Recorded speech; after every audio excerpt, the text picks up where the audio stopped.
claims that his dog suffered an electric shock during a walk in his Northeast D.C. neighborhood last night. Well, it comes after two dogs allegedly died after an electric shock Monday in another part of town. John Duran spoke to the man who wants to alert his neighbors of any potential danger.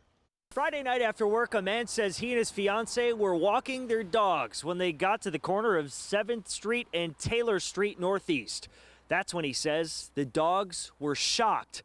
Luckily, they're okay, but it comes days after two dogs were reportedly electrocuted in Northwest D.C.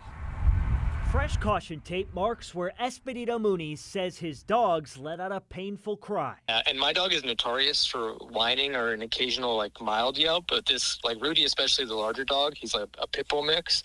He actually jumped up a little bit, and to me he's kind of fearless, nothing really bothers him, so that was kind of surprising. Muniz had heard a similar tragic story from earlier this week. I just read about this, that two dogs had passed and they were shocked on the street. So my first thought was I hope they're okay. Monday, two dogs were killed walking on the same stretch of sidewalk on 19th Street Northwest, hours apart. The dog was jumping in the air, and then it would flop down and jump up again.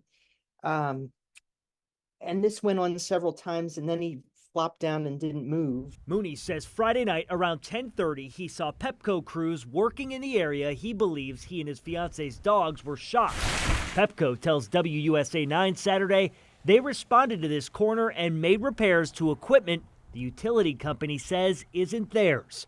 They say the corner is now safe. Muniz is telling his story to alert neighbors.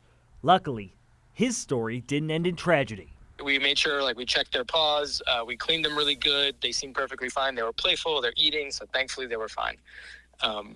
Because that could have been really bad. In Northeast D.C., John Duran, WUSA 9.